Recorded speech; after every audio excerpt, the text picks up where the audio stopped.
Problem 5.3 exercise. इसमें हमने करना है क्वेश्चन नंबर 1 के ये कोई 3 पार्ट करने हैं। देखें इतने आसान क्वेश्चन है, मैं इनमें एक बस पार्ट आपको समझाऊंगा, बाकी आपने खुद कर लेने हैं। ठीक है, बहुत आसान है, बस मेथड आपको समझ आ जाए तो बाकी इसमें मुश्किल कोई नहीं है। क्या क्वेश्चन है, यूज़ द रिमाइंडर थ्योरम। तो यहाँ पे हमने जो मेन चीज़ देखनी है वो क्या करनी है, रिमाइंडर थ्योरम को देखना है। ठीक है जी, use the remainder theorem to find the remainder. हमने रिमाइंडर थ्योरम को यूज़ करके इसका रिमाइंडर फाइंड करना है कि क्या आ रहा है, इसका रिमाइंडर फाइंड करना है कि क्या आ रहा है। इसमें देखें क्वेश्चन नंबर 1 उसका पार्ट 1 अगर देखें तो पार्ट 1 मेरे पास क्या आ रहा है, पार्ट 1 मेरे पास ये देखें क्या आ रहा है, 3x cube minus 10x square plus 13x minus 6। ये आपके पास कोई वैल्यू है, कोई पॉलिनोमियल है, इस पे आपने रिमाइंडर थ्योरम अप्लाई करके इसका रिमाइंडर फाइंड करना है। यहाँ पे लिखा हुआ है is divided by x minus 2, ये एक फैक्टर है। ठीक है जी, x माइनस 2 इसका फैक्टर है। वो बोल रहा है कि ये इसके ऊपर डिवाइडेड है यानी डिविजिबल है, तो इसका आपने रिमाइंडर थ्योरम अप्लाई करके आपने इसमें इसका रिमाइंडर फाइंड करना है कि क्या आएगा। देखिए सिंपल तरीन क्वेश्चन है, चूँकि ये इसके ऊपर डिविजिबल है तो हम यहाँ से इसको इसका जो फैक्टर है उसको क्या करेंगे, x minus 2 that is equal to, यहाँ पे रख लेंगे इसको 0। ठीक है जी, क्या करेंगे, जो भी मेरा फैक्टर होगा, एक आए या दो आए, उनको अलग अलग करके तो इसको हमने रख लेना है दैट इज इक्वल टू 0। तो यहाँ से x की वैल्यू फाइंड करें तो x इज इक्वल टू ये माइनस 2 है, इज इक्वल के साइड पे जाएगा तो ये आपके पास आ जाएगा प्लस 2। x की वैल्यू मिल गई है, जो भी आपके पास वेरिएबल होगा उसकी वैल्यू जो मिल जाएगी उसको इस पॉलिनोमियल के अंदर हम पुट कर देंगे। तो यहाँ पे लिखेंगे इस सबसे पहले इस पूरी की पूरी पॉलिनोमियल को हम p ऑफ x के इक्वल कर लेंगे। तो p of x is equal to मेरे पास क्या है, 3x cube minus 10x square plus 13x minus 6।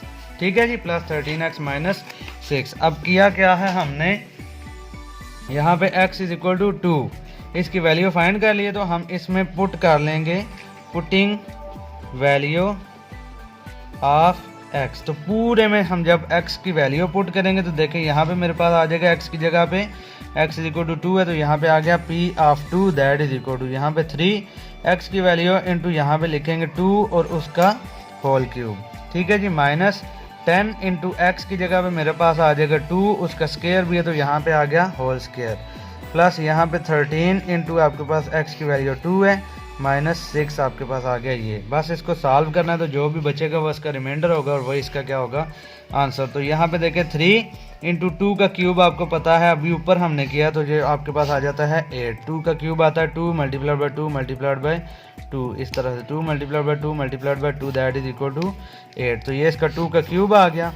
ठीक है जी, यहाँ पे माइनस 10 और 2 का स्क्वायर आपको पता है 2 2 दा होता है 4, प्लस यहाँ पे 13 2 दा मेरे पास आ जाएगा 26 और माइनस यहाँ पे आ गया 6। ठीक है, 3 8 दा मेरे पास आ गया प्लस का 24 माइनस प्लस माइनस एंड 10 4 दा आपके पास आ गया 40, यहाँ पे 26 प्लस का एंड माइनस 6 आपके पास आ गया ये वाला। अब इसमें आप देख लेंगे आपने क्या करना है, जो प्लस वाली है उनको पहले सॉल्व कर ले, फिर उनमें से जो बचेगा उसको माइनस कर लेंगे। तो इस वैल्यू के साथ इस वैल्यू के साथ देखें दोनों के साथ प्लस है, इन दोनों को मैं प्लस करूं तो मेरे पास आ जाता है 24 एंड 26 को प्लस करें तो 4 एंड 6 आपके पास आ गया 0, 1 कैरी 2 to 1 एंड आपके पास आ गया 50। तो 50 आपका आ गया प्लस में, यहाँ पे इसके साथ और इसके साथ माइनस है तो minus minus minus and 40 and 6 plus हो गया तो ये आपके पास आ जाएगा 46।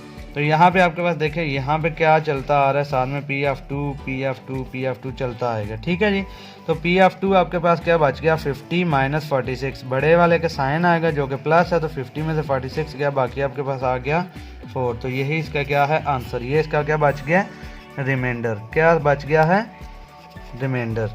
तो इसका रिमाइंडर हमारे पास क्या बच गया है 4, ये आपका आंसर है। अब बाकी जो आपके पास पार्ट्स मौजूद हैं उनको आपने सेम इस मेथड में करना है। देख लें आपके पास जो भी डिविजिबल होगा उधर से x की वैल्यू फाइंड करनी है, उसमें पुट करनी है तो आपका क्या आ जाएगा आंसर।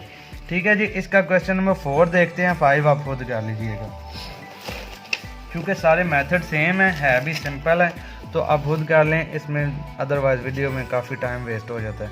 तो यहाँ पे 5.3 एक चीज़ नोट कर लें यहाँ पे, अगर आपके पास क्वेश्चन ये मैं बोल रहा हूँ आप खुद कर लें, अगर नहीं होते तो आप मुझे कमेंट बॉक्स में बोल सकते हैं, मैं इनको फर्दर इनकी भी वीडियो बना के अपलोड कर दूँगा, ठीक है जी।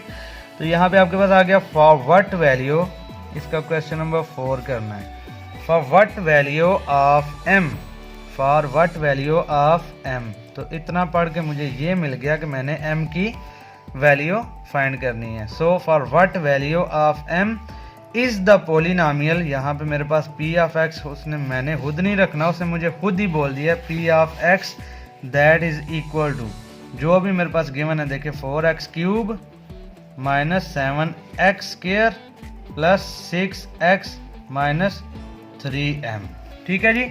For what value of m, यानी कि m की कौन सी वैल्यू, कौन सी कीमत के लिए आपकी ये वाली पोलिनोमियल जो कि मेरे पास गिवन है is exactly divisible by x plus 2। Exactly divisible यानी वो कौन सी वैल्यू यहाँ पे m की ऐड होगी जिसके लिए हम बोलेंगे कि ये एग्जैक्टली डिविजिबल है, किस चीज़ के ऊपर, यहाँ पे x प्लस 2 के ऊपर। देख लें जी क्वेश्चन को। तो असल में अगर क्वेश्चन की ये वर्डिंग को समझा जाए तो हमें क्या पता चल रहा है कि यहाँ पे एक वर्ड ऐड हो गया है m, वेरिएबल m में यहाँ पे क्या वैल्यू ऐड हो कि ये वाला जो फैक्टर है नीचे इस पूरी पोलिनोमियल के ऊपर डिविजिबल हो। डिविजिबल होने से मुराद ये है कि इसका जो रिमाइंडर है वो क्या बच जाए, 0। तो करना दोबारा से वही काम है, आपने क्या करना है, फैक्टर को यूज़ करना है, x plus 2 that is equal to 0, यानी कि इसके ऊपर डिवाइड हो तो इसका जो रिमाइंडर है वो क्या बचना चाहिए, 0, शुड बी इक्वल टू 0। तो यहाँ से आप x की वैल्यू फाइंड कर लें तो x की वैल्यू आ जाएगी -2। तो यहाँ पे p ऑफ x आपके पास मौजूद है जो कि क्या है, 4x cube minus 7x square plus 6x minus 3m। असल में m की वैल्यू फाइंड करनी है, तो इधर जहाँ जहाँ पे x आ रहा है उधर आप x की वैल्यू पुट कर लेंगे। So putting value of x, तो जहाँ पे x आ रहा है उधर आप x की वैल्यू पुट करेंगे। p ऑफ x है तो यहाँ पे मैं पुट कर दूंगा -2 दैट इज इक्वल टू, यहाँ पे 4 इंटू एक्स की जगह पे मेरे पास आ जाएगा -2 उसका क्यूब, -7 इंटू एक्स स्क्वायर है तो आपके पास आ गया -2 उसका स्क्वायर, प्लस यहाँ पे 6 है इंटू -2 माइनस 3m, ठीक है जी। आपके पास ये मैंने वैल्यूज पुट कर दी हैं। अब एक चीज़ यहाँ पे गौर करें, आप या तो इधर ही ऐड कर लें या फिर लास्ट पे ऐड करेंगे कि p ऑफ -2 ऐड करके आपके पास आंसर क्या बचना चाहिए, p of -2 should B exactly divisible, it's mean कि यहाँ पे इसका रिमाइंडर बचना चाहिए 0। तो या तो आप 0 यहाँ पे इसी केस में ऐड कर लें या फिर इसको सॉल्व करके लास्ट पे इसको रख लेंगे, चूँकि उसने बोला कि एग्जैक्टली डिविजिबल होना चाहिए, तो जो भी इसको सॉल्व करके बचेगा उसको 0 के अगेंस्ट रख लेंगे। तो हम यहाँ पे 0 कर लेते हैं, p of -2 should be equal to 0। तो यहाँ पे 4 ये वाला -2 का क्यूब आपके पास देखिए क्या होता है, यहाँ पे माइनस आ गया, सो -2 मल्टीप्लाइड बाय -2 मल्टीप्लाइड बाय -2। देखिए माइनस और माइनस जब मल्टीप्लाई होंगे, मैं साइन पे फोकस कर रहा हूँ, माइनस एंड माइनस मल्टीप्लाई होंगे तो आपके पास आ जाएगा प्लस, 2 एंड 2 आपके पास आ गया 4। अभी इसने -2 के साथ फर्दर मल्टीप्लाई होना है तो प्लस माइनस आपके पास माइनस, तो यहाँ पे माइनस आ जाएगा, 4 आपके पास 8 आ जाएगा। जो मैंने बात समझानी चाहिए इधर वो क्या है कि जब भी आपके पास किसी वैल्यू का आ जाता है स्क्वायर, मतलब जो पावर है वो आपके पास आ जाती है इवन में, ठीक है जी। कोई भी आपके पास वैल्यू है उसकी पावर इवन में आ जाती है तो वो माइनस भी है तो उसका आंसर आएगा प्लस के अंदर, ठीक है जी। लेकिन कोई भी वैल्यू है वो माइनस है और उसकी पावर जो है वो आपके पास ऑड आ जाती है तो उसका आंसर हमेशा आएगा माइनस के अंदर। जैसे कि यहाँ पे माइनस वैल्यू है और उसकी पावर जो है वो मेरे पास एक ऑड नंबर है जैसे कि 3, तो यहाँ पे इसका आंसर भी आएगा माइनस के अंदर। सो 2 2 द 4 4 2 द 8 और ये आपके पास आ जाएगा -8। यहाँ पे ये वाला minus same as it is ऐसे ही यहाँ पे माइनस है और इसकी पावर देखिए अब प्लस में है आपके पास, तो माइनस और माइनस मल्टीप्लाई होके आपके पास हो जाएगा प्लस, और 2 2 आपके पास आ गया 4 प्लस, यहाँ पे प्लस माइनस देखिए अंदर माइनस है तो प्लस माइनस माइनस एंड 6 2 आपके पास आ गया 12, बाकी ये वाला -3m ऐसे ही आ गया। यहाँ पे 0 दैट इज इक्वल टू, अब इनको मल्टीप्लाई कर लें, प्लस इसके साथ 4 के साथ प्लस माइनस आपके पास माइनस, 4 8 द 32 4 8 द 32, तो यहाँ पे minus plus minus and 7 4 the 28, ये वाला -12 ऐसे ही एंड ये वाला -3m इसी तरह। अब इस वैल्यू तीनों वैल्यू को आपने क्या करना है, प्लस या माइनस जो भी इनके साथ आपने कैलकुलेशन करनी है अकॉर्डिंग टू योर साइंस वो आपने कर लेनी है। ये इनके साथ प्लस माइनस नहीं हो सकती क्योंकि ये इनकी लाइक टर्म नहीं है, इसके साथ वेरिएबल है। तो तीनों वैल्यूज़ के साथ माइनस आ रहा है तो मैं एक ही दफ़ा आंसर में लिख लूँगा माइनस और इन तीनों को एक दूसरे के साथ क्या कर दूँगा, प्लस कर दूँगा। तो यहाँ पे मैं रफ कर रहा हूँ तो तीनों को प्लस करूँ तो मेरे पास आ जाता है 32, 28 एंड 12। तो 2 एंड 8 ये आपके पास आ गया 2 एंड 2 4 एंड 8 12। तो यहाँ पे 2 एंड 1 कैरी, यहाँ पे 3 एंड 1 4 एंड 2 7 एंड 1 आपके पास आ गया 72। ये आपके पास आंसर आ गया -72 और यहाँ पे -3m। अब एक चीज़ याद रखनी है कि यहाँ पे उसने वैल्यू बताई है कितनी, सॉरी यहाँ पे उसने क्या पूछा है कि m की वैल्यू फाइंड करनी है। तो यहाँ पे इस केस में मैं आगे तो मैंने m की वैल्यू फाइंड करने के लिए क्या करना है, ये m इधर ही रह गया, यहाँ पे 0 आ रहा है तो -2 इसके साथ माइनस और -72 माइनस हो रहा है उस तरफ जाएगा तो ये मेरे पास हो जाएगा +72। ठीक है, इज इक्वल के साइड पे मेरे पास रह गया -3m। ठीक है जी, करना क्या है, यहाँ पे m की वैल्यू फाइंड करनी है तो -3 इसके साथ मल्टीप्लाई हो रहा है, 72 के साथ ये जाके हो जाएगा डिवाइड, सो माइनस यहाँ पे आ गया डिवीजन में -3 इज इक्वल टू m। देख लें इनकी अगर कटिंग हो सकती है तो कटिंग कर लेंगे। यहाँ पे रफ कर रहा हूँ, याद रखें आपने रफ इस पेज के ऊपर नहीं करना, आपने एक अलग से पेज लेना है उसके ऊपर रफ अमल करना है।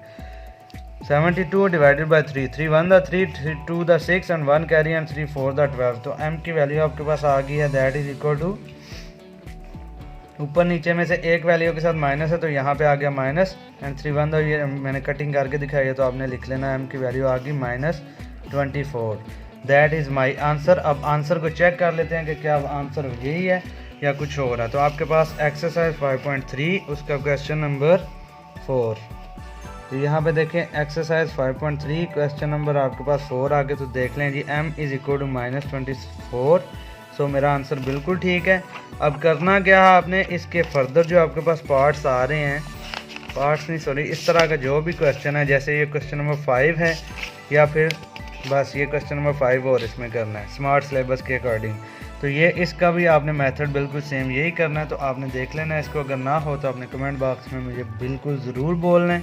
ठीक है जी, सो तब तक के लिए अल्लाह हाफिज़, मिलते हैं अगली वीडियो में। अल्लाह हाफिज़ जी। यहाँ पे आपके पास एक्सरसाइज आ गई है 5.4, इस यूनिट की लास्ट एक्सरसाइज है। बहुत आसान क्वेश्चन और इन क्वेश्चन में से एक ज़रूर पेपर में भी आ जाता है। तो हमारे लिए देखें आसानी की क्या बात है, गोल्डन चांस है आपके लिए स्मार्ट सिलेबस के अकॉर्डिंग 2020-21 के अंदर। तो देखिए आपके पास क्या है, सिर्फ 2 क्वेश्चन आपने इनमें से करने हैं और उन 2 में से ही कोई एक क्वेश्चन आपका पेपर में आएगा। तो यहाँ पे क्वेश्चन नंबर 2 करना है, क्वेश्चन नंबर 8 करना है। इन दोनों में से एक मैं करता हूँ, एक आपने खुद ट्राई करना है ताकि देखें आपको क्या समझ आई या क्या नहीं आई। ठीक है जी, देखें जी क्वेश्चन मेरे पास क्या है, factorize each of the following cubic polynomial. देखिए पहले हमारे पास स्क्वायर वाली पॉलिनोमियल आ रही थी तो उनको सॉल्व करना, फैक्टराइज करना मेरे लिए मुश्किल नहीं था। मैं उनके पेयर्स बना रहा था, कंप्लीटिंग स्क्वायर कर रहा था या इस तरह से कुछ कर रहा था। अब ये क्यूबिक वाली आ गई है तो डेफिनेटली इसके लिए मेथड भी चेंज होगा। Factorize each of the following cubic polynomial by factor theorem. तो आपने फैक्टर थ्योरम का यूज़ करना है और यहाँ पे असल में समझना है कि फैक्टर थ्योरम क्या होता है। ठीक है, फैक्टर थ्योरम का यूज़ करके आपने इस नीचे वाली क्यूबिक पॉलिनोमियल्स को सॉल्व करना है। तो हम क्वेश्चन नंबर 8 देख लेते हैं, इसका 2 आप खुद कर लीजिएगा। तो क्वेश्चन नंबर 8 में देखें आपके पास वैल्यूज़ क्या हैं, 2x³ + x² -2x + -1। ठीक है जी, बहुत आसान क्वेश्चन। आपने सिर्फ और सिर्फ क्या करना है, इनके कोई से 3, क्योंकि क्यूबिक पॉलिनोमियल है, याद रखें बात। यहाँ पे अगर आपके पास किसी भी वेरिएबल की वैल्यू आ जाती है, पावर आ जाती है 2, तो आपने उसके पावर आ जाती है 1, तो आपने उसका आंसर फाइंड करना होता है सिंगल एक फैक्टर। ठीक है जी, अगर आपके पास उसकी पावर आ जाती है 2, जैसे यहाँ पे x² वाली हम कर रहे थे तो उनके हम फैक्टर्स फाइंड करते थे 2। अब यहाँ पे क्यूब आ गया तो डेफिनेटली इसके आंसर भी हमने कितने फाइंड करने हैं, 3। तो मैं तरीका समझा देता हूँ, बाकी देख लेते हैं इसको किस तरह से करेंगे। देखिए फैक्टर थ्योरम मुझे क्या बोलता है, हमने खुद से वैल्यूज एज्यूम करनी है और इसमें पुट करनी है। अगर वो आंसर मेरे पास आ जाए, फॉर एग्जांपल मैं इसको सबसे पहले क्या करूँगा, सारी की सारी वैल्यू को p ऑफ x के इक्वल रख लूँगा। p of x that is equal to 2x cube plus x square minus 2x minus 1।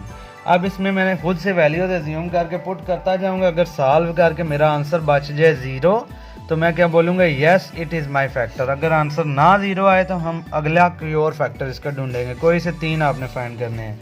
तो देखें यहाँ पे हम खुद से रख लेते हैं when x is equal to, for example हम रख लेते हैं x इज़ इक्वल टू 1। तो जब मेरे पास x की वैल्यू 1 हो तो इसमें आपने ये वाली वैल्यू पुट करनी है। तो p ऑफ x की जगह आ गया 1 दैट इज़ इक्वल टू यहाँ पे 2 इंटू 1 का क्यूब आपके पास आ गया प्लस यहाँ पे 1 का स्क्वायर आ गया माइनस 2 इंटू आपके पास आ गया 1 माइनस 1। ठीक है, अगला हम इधर कर लेंगे। तो इसको सॉल्व करें, देखिए अगर आंसर आ जाए 0 तो ये आपका क्या है आंसर। तो 2 इंटू 1 का क्यूब आपके पास पता है आपको 1 ही होगा। अच्छा जी, क्या है कि 1 का क्यूब आपके पास आ जाता है आंसर 1। यहाँ पे 1 का स्क्वायर भी होगा 1 एंड माइनस प्लस आपके पास माइनस एंड टू 1 द 2 और यहाँ पे आ गया माइनस 1। इसको सॉल्व करना है। अगर आंसर आ जाए p ऑफ 1 का 0 तो हम बोलेंगे yes it is my factor, otherwise ये नहीं है। तो यहाँ पे 2 1 था आपके पास आ गया 2 प्लस यहाँ पे आ गया ये 1 माइनस 2 एंड माइनस 1। तो गौर करके देखें तो प्लस 2 एंड माइनस 2 ये कट गए, प्लस 1 माइनस 1 कट गए। तो यहाँ पे हम बोल सकते हैं p of 1 that is equal to 0। अगर 0 आ गया तो आपको एक आंसर इसका मिल गया। ठीक है जी, अगर 0 आ गया तो आंसर मिल गया। तो अब यहाँ पे आपने फैक्टर लिखना किस तरह से, वो दोबारा आपके पास एक अलग से चीज़ है। देखिए मैंने किस चीज़ के इक्वल रखा, x को मैंने इक्वल रखा है 1 के। अब यहाँ पे दोबारा मैं लिख लेता हूँ x that is equal to 1। ये चाहे आप रफ में करके दोबारा पुट कर लें या फिर इस तरह से कर लें। x इज इक्वल टू आपके पास आ गया 1। ठीक है जी, ये इसका फैक्टर नहीं है। फैक्टर जो हमने लिखना है वो ये लिखना है। देखिए इस तरफ आपके पास 1 क्या है, पॉजिटिव में है। जब इज इक्वल के उस साइड पे जाएगा तो ये हो जाएगा माइनस में। तो यहाँ पे x माइनस 1 ये इसका फैक्टर है। तो हम लिखेंगे x माइनस 1 इज फैक्टर। ठीक है, एक आंसर आपको मिल गया। अब इसी तरह से फर्दर आपने 2 और फाइंड करने हैं। तो यहाँ पे खुद से वैल्यूज आपने क्या रख लेनी है, बहुत आसान क्वेश्चन है। व्हेन यहाँ पे रख लें x इज इक्वल टू 1 में कर लिया, अब इसको माइनस 1 में कर लेते हैं। ठीक है, अपनी आसानी के लिए 1 में मैंने कर लिया। x इज इक्वल टू ये पॉजिटिव 1 था, यहाँ पे मैंने माइनस 1 रख लिया। तो वैल्यूज पुट करें तो p into minus 1 that is equal to यहाँ पे 2x था, तो यहाँ पे 2 इंटू यहाँ पे माइनस 1 इसका आ गया क्यूब प्लस यहाँ पे x की वैल्यू ये देख लें 2x cube plus x square है। तो यहाँ पे आ जाएगा प्लस, यहाँ पे आ जाएगा माइनस 1 इसका square minus 2 into minus 1 and minus 1। इसको सॉल्व करें, अगर आंसर आ जाए 0 तो ये इसका फैक्टर होगा, अदरवाइज नहीं होगा। तो p into minus 1 that is equal to यहाँ पे 2 इंटू, मैंने अभी आपको माइनस का क्यूब लेना सिखाया कि अगर माइनस यहाँ पे आ जाए और ऊपर आपके पास जो पावर हो वो कोई ऑड नंबर हो तो आप क्या करेंगे, कोई ऑड नंबर हो तो उसका आंसर भी डेफिनेटली माइनस में ही आएगा। तो यहाँ पे माइनस 1 है तो माइनस का आंसर माइनस में ही आएगा। 1 का क्यूब आपको पता है 1 ही होता है। तो यहाँ पे प्लस माइनस 1 का स्क्वायर आपका आ जाएगा 1, पॉजिटिव में हो जाएगा माइनस माइनस प्लस एंड 2 1 आपके पास आ गया 2 और ये आपके पास आ गया माइनस 1। यहाँ पे प्लस माइनस माइनस 2 1 2, ये वाला प्लस 1, इसी तरह से ये वाला प्लस 2 एंड ये वाला माइनस 1। ठीक है जी, तो दोबारा से देख लें। लकीली आपके पास क्या हो गया, माइनस 2 एंड प्लस 2 काट के प्लस 1 एंड माइनस 1 ये काट के। तो आपके पास p ऑफ माइनस 1 का भी आंसर क्या आ गया 0। p of minus 1 that's answer is 0। तो दोबारा से मैंने क्या रखा था, x is equal to minus 1। तो जब माइनस से ये उस तरफ जाएगा इक्वल के उस साइड पे, तो ये माइनस 1 मेरा क्या बन जाएगा प्लस 1। तो यहाँ पे मैं जो फैक्टर लिखूंगा वो क्या लिखूंगा, x प्लस 1 इज फैक्टर। देखिए मैंने 2 फैक्टर फाइंड किए हैं, 2 आंसर मैंने फाइंड किए हैं। एक तीसरा आंसर अभी इसका रहता है जो कि हमने फाइंड करना है, वो मैं अब आपके ऊपर छोड़ रहा हूँ ताकि आप इसकी प्रैक्टिस करें और आपको समझ आए। ये 2 आंसर मैं लिख रहा हूँ, तीसरा फैक्टर आपने खुद करना है। तो x देखो कौन कौन सा आया, x minus 1 into x plus 1। याद रखें यहाँ पे अभी तीसरा फैक्टर बाकी है। तो तीसरा फैक्टर आपने फाइंड करके मुझे कमेंट बॉक्स में ज़रूर बताना है कि आपने फाइंड किया या नहीं किया और क्या उसका आंसर आया। So thank you very much. अल्लाह हाफिज़, तब तक के लिए अपना ख्याल रखिए।